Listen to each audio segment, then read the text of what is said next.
ٹھیک ہے. اچھا آپ کو یہ بات تو پتہ ہے سب کو کہ اللہ تعالیٰ کو تو مانتے تھے وہ لوگ بھی نا. ٹھیک ہے, جو مشرکین مکہ تھے اللہ تعالیٰ کو تو وہ بھی مانتے تھے. ان کا پرابلم یہ تھا کہ وہ اللہ تعالیٰ کے ساتھ شرک کیا کرتے تھے. اللہ تعالیٰ کی ذات کا انکار تو آج تک صرف ایک ہی بندے نے کیا ہے, اور وہ کون ہے؟ کس نے اللہ تعالیٰ کی ذات کا انکار کیا تھا؟ فرعون فرعون. نے میم. الحمد للہ. صرف فرعون نے کیا کیا تھا؟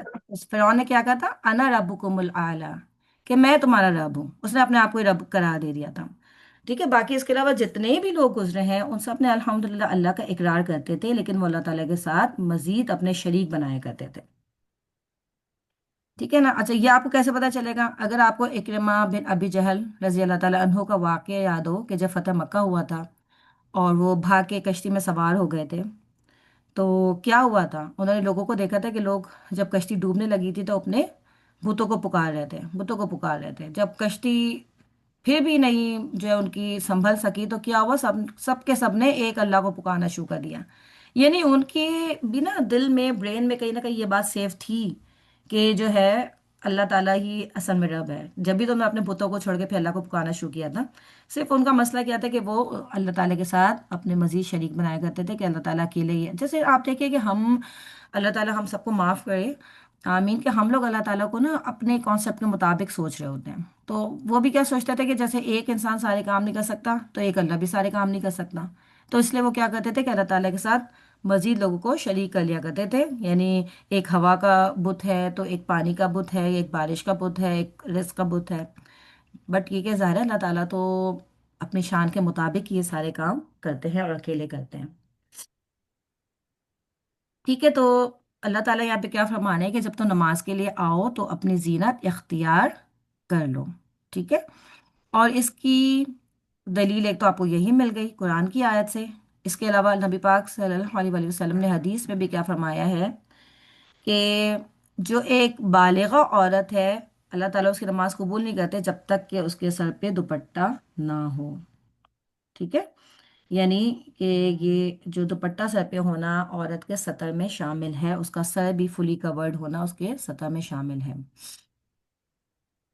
اسی طرح سے اللہ کے رسول صلی اللہ علیہ وآلہ وسلم نے کیا فرمایا کہ تم میں سے کوئی آدمی کوشش کرے کہ وہ دو کپڑوں میں نماز پڑھے, اور اگر اس کے پاس دو کپڑے نہیں ہیں تو ایک بڑے کپڑے کو ہی پورے جسم پر لپیٹ لو, اگر مزید چھوٹی چادر ہے تو اس کا تہبند بنا لو.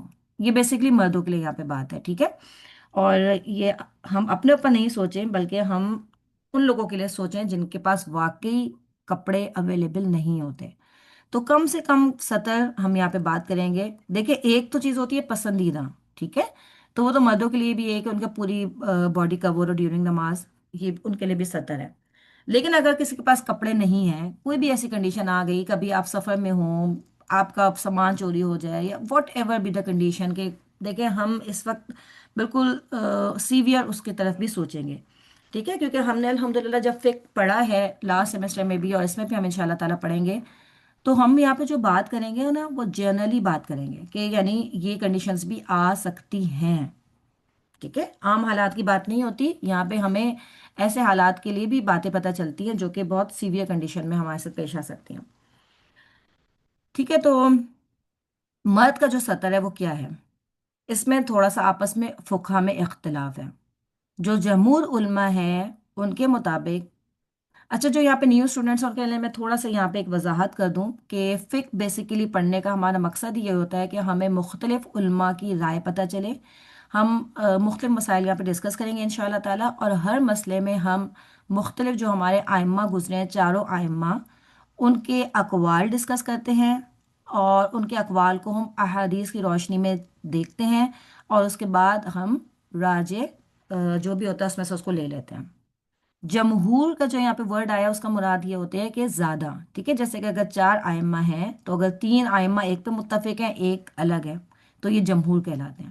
ٹھیک ہے, یا چاروں آئمہ اور اس کے علاوہ کچھ مزید اسکالرز جو گزرے ہیں ان کو بھی ہم لے لیتے ہیں, تو زیادہ لوگ جس طرف ہوتے ہیں اس کو جمہور کہا جاتا ہے. اچھا, اب یہ کہ مرد کا سطر کیا ہے, اس میں آپس میں فقہ میں اختلاف ہے. تو مرد کے لیے کیا ہے کہ ناف سے لے کر گھٹنے تک فرض ہے، اس کے بغیر نماز نہیں ہوتی، ٹھیک ہے؟ لیکن اگر انسان کے پاس کپڑا ہو تو نبی پاک صلی اللہ علیہ وسلم کا فرمان ہے کہ کوئی آدمی ایک کپڑے میں نماز نہ پڑھے یہاں تک کہ اس کے کندھوں پر بھی اس کے کپڑوں میں سے کچھ نہ ہو، ٹھیک ہے؟ یعنی اگر آپ کے پاس کپڑا ہے مردوں کے پاس تو ان کے شولڈرز بھی کور ہونا ضروری ہے، اس کے علاوہ ناف سے لے کے گھٹنے تک کا ان کا سطر ہے، ٹھیک ہے؟ اگر کسی کے پاس کپڑا نہیں ہے، بہت چھوٹا کپڑا ہے، مجبوری ہے، تو اگر اس کے شولڈرز کھلے بھی رہ جائیں تو انشاءاللہ تعالیٰ اس کی نماز ہو جائے گی۔ اس کے علاوہ مالکیہ اور امام احمد بن حنبل، ٹھیک ہے، ان کا ایک کال ہے، ان کا ایک کال تو وہی ہے جو ہم نے پہلے ڈسکس کیا، ایک ان کا کال یہ ہے کہ صرف قبل اور دبر کا ڈھانپنا ضروری ہے اور یہی کافی ہے۔ یعنی وہ کیا کہتے ہیں کہ ایک مرد ہے اگر وہ اپنا ایک فرنٹ جو اس کا پرائیویٹ باڈی پارٹ ہے وہ اور اس کا دبر یعنی بیک اگر وہ چھپا لے تو بھی اس کا سطر مکمل ہو جائے گا، اس کی نماز ہو جائے گی، ٹھیک ہے؟ اب ہم ان کے دلائل بھی دیکھ لیتے ہیں کہ جو پہلے کال والے وہ یہ کیا کہتے ہیں کہ ران جو ہے یہ سطر کا حصہ ہے، ٹھیک ہے؟ یعنی ران آپ کو پتہ نا جو آپ کے گھٹنوں سے جو اوپر والا پورشن ہوتا ہے جس کو آپ تھائز بھی کہہ رہے ہوتے ہیں، ٹھیک ہے؟ تو وہ ران کہلاتا ہے۔ تو انہوں نے جو ہے وہ ایک ابو داؤد اور ترمذی کی ایک حدیث کی روشنی میں یہ بات بتایا کہ جو ران ہے وہ بھی سطر کا حصہ ہے، جبکہ دوسرے کال والوں کے دلائل یہ ہیں کہ نبی پاک صلی اللہ علیہ وآلہ وسلم نے اپنی ران سے کپڑا ہٹایا ہوا تھا اور وہ اپنے ساتھیوں کے ساتھ بیٹھے ہوئے تھے۔ یہ واقعہ آپ کو پتا ہوگا کہ ایک دفعہ نبی پاک صلی اللہ علیہ وسلم اپنے صحابہ کے ساتھ بیٹھے ہوئے تھے اور آپ کی ران سے کپڑا ہٹا ہوا تھا، اور جب حضرت عثمان رضی اللہ تعالیٰ عنہ آپ اندر اس جگہ پہ داخل ہوئے تو نبی پاک صلی اللہ علیہ وسلم نے اپنی ران کو کور کر لیا تھا، اور آپ نے کیا فرمایا تھا کہ عثمان تو وہ ہیں جن سے فرشتے بھی حیا کرتے ہیں، ٹھیک ہے؟ لیکن یہ ہے، اور دونوں ہی حدیثیں ٹھیک ہیں، ٹھیک ہے؟ یعنی ایک حدیث میں وہ کیا کہتے ہیں کہ صرف فرنٹ اور بیک بھی اگر چھپا لیں تو بھی کافی ہے، اور ایک وہ کہتے ہیں کہ نہیں گھٹنے تک چھپانا ضروری ہے۔ تو اس پہ علماء نے یہ تطبیق دی ہے کہ جو افضل سطر ہے وہ تو یہی ہے، ٹھیک ہے، کہ آپ اپنا ناف سے لے کے گھٹنوں تک اپنے باڈی کو چھپائیے اور شولڈرز پہ بھی کپڑا ڈال لیجیے، افضل سطر یہی ہے۔ لیکن اگر کوئی بہت بڑی مجبوری ہے کہ آپ کے پاس کپڑا نہیں ہے یا کوئی بھی ایسی کنڈیشنز آپ کو لاحق ہو جاتی ہیں کہ آپ کے پاس اپنا پورا سطح چھپانے کے لیے کوئی چیز موجود نہیں ہے، تو پھر یہ ہے کہ آپ اپنا قبل اور دبر ضرور چھپائیں، یعنی ایسا نہیں ہو سکتا کہ آپ بالکل برہنہ ہو کے نماز پڑھنا ہے، ٹھیک ہے؟ تو اس کنڈیشن میں کیا ہے کہ آپ اپنا صرف فرنٹ باڈی پارٹ اور بیک باڈی پارٹ جو ہے پرائیویٹ باڈی پارٹ اس کو کم از کم ضرور کور کر لیں اور نماز پڑھیں، ٹھیک ہے؟ یہ ابھی میں آپ کو بتا رہی ہوں کہ یہ ایک سیویئر کنڈیشن کی بات ہے، ٹھیک ہے؟ عام حالات میں جس کے پاس کپڑے ہوں گے اگر وہ اس حالت میں نماز پڑھے گا تو اس کی نماز بھی قبول نہیں کی جائے گی۔ یعنی اگر کوئی آدمی اتنا ولگر ہے، اتنا بے حیا ہے کہ وہ جان بوجھ کے ایسا کر رہا ہے کہ اس کے پاس کپڑے موجود ہیں لیکن وہ صرف اتنا کپڑا پہن کے مسجد میں آ رہا ہے یا صرف اتنا کپڑا پہن کے اکیلے میں نماز پڑھ رہا ہے تو پھر اس کی نماز قبول نہیں ہوگی۔ یہ صرف سیویئر کنڈیشنز کی بات ہے کہ اگر اس کے پاس کپڑا ہے ہی نہیں، ٹھیک ہے، تو اس صورت میں آپ ایسا کر سکتے ہیں۔ اچھا اب میم اس میں آپ سے ایک کوشچن تھا، جی، جس طرح یہ 11 12 ایئر کے جو بچے ہوتے ہیں سلیو لیس وہ پہن ہوتے ہیں شرٹ، بوائز کی بات کر رہی ہیں آپ؟ جی جی بوائز کی، جی جی، اگر سلیو لیس شرٹ ہے لیکن ان کی شولڈرز کور ہیں، ٹھیک ہے نا؟ ایک تو ہوتا ہے بالکل ہی اسٹیپ، میں خاص بوائز کی تو ایسی شرٹس نہیں ہوتی کہ بالکل ایک اسٹیپ ہو، ان کی کم از کم اتنی ہوتی ہے کہ ان کا شولڈر کور ہو جاتا ہے، تو پھر صحیح ہے، ٹھیک ہے؟ دیکھیں ایک چیز ہوتی ہے ادب، ٹھیک ہے، ایک انسان کا اپنے اندر کا تقوی ہے، ایک ادب ہے، جیسے کہ ایک ادب کا تقاضا یہ ہے کہ آپ ظاہر اپنی باڈی کو بہت اچھے طریقے سے کور کر کے آئیں، اچھے کپڑے پہن کے آئیں جو کہ آپ کے ہینڈس کو بھی کور کر رہا ہو، ٹھیک ہے؟ وہ ایک ادب کا تقاضا ہے، لیکن ایک چیز ہوتی ہے اجازت کہاں تک ہے آپ کو، تو یہاں پہ ہم جو بات کریں گے نا وہ اجازت کی بات کریں گے کہ آپ کیا کچھ کر سکتے ہیں، تو جیسے کہ آپ نے بتایا کہ اگر ان کی شولڈرز فلی کورڈ ہیں تو وہ اس میں نماز پڑھ سکتے ہیں۔